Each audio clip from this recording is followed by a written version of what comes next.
این راهی که میبینید آخرین مراتب صفیه خان 9 ساله آن را طی کرده است. دوگانه است که آنها میخواستند در ساحل سردریا بازی کنند نقل کرده است به والدان صفیه خان که گویا هنگام افتیدن پای افضلش آن را از آب گرفتنی شد اما غرق شده است.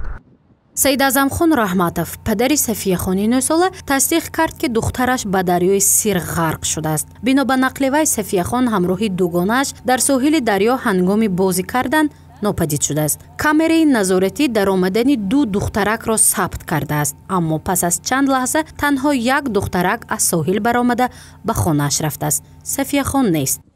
از یکم روز انیق بود که دختری من دریا غرق شده. این شبکه‌های اجتماعی گپای راست و دروغ انا یافتیم اینا جنازه کردن این گپا همش دروغ. ما حالم گفتگو شب و روز گفتگو. من خدمتچوی MTS من ما کمکی روی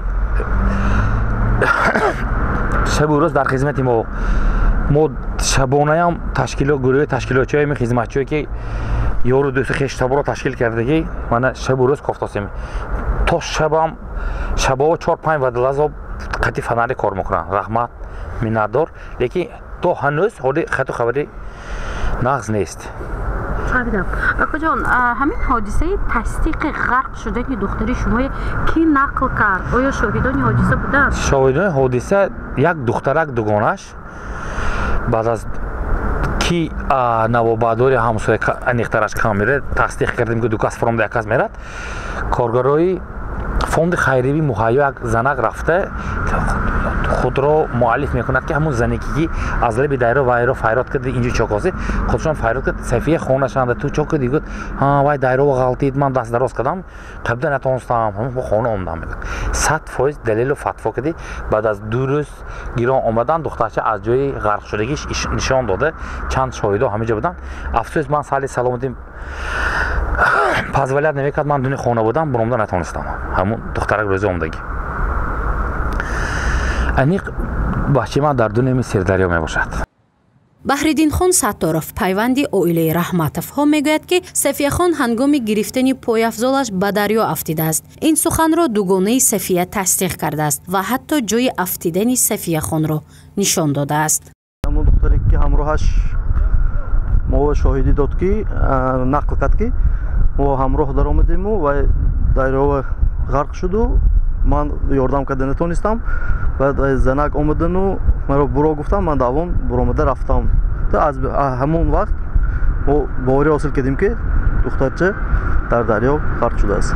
کاش سنگ به میزند و کاوشش میغلطد که کاوش میگیرم گفته سرش خطی دریا میرد دستش میبرد 2 بار 3 بار و 2 بار 3 بار دستش میبرد و دخترچه یاردم میتیم گفته وای بمیرد. اون طرف اون توربی قپیده من دست دراز کنم یاردم میتیم گفته اما از دستش کاری نمیبیاد.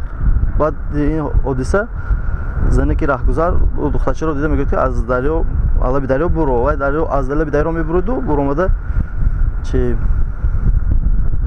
لباسش رو میگیرد و به خانه میرود.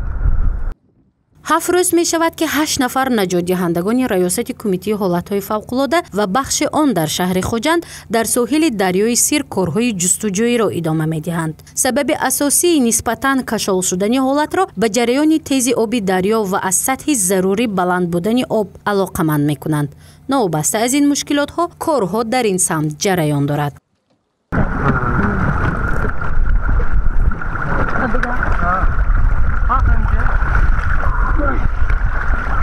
ای صبحی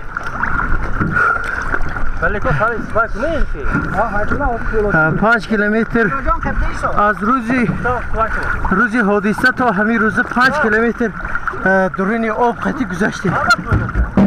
دیرش به کوفتکو ادامه دارد لیکن یگان نتیجه حالی نداده است.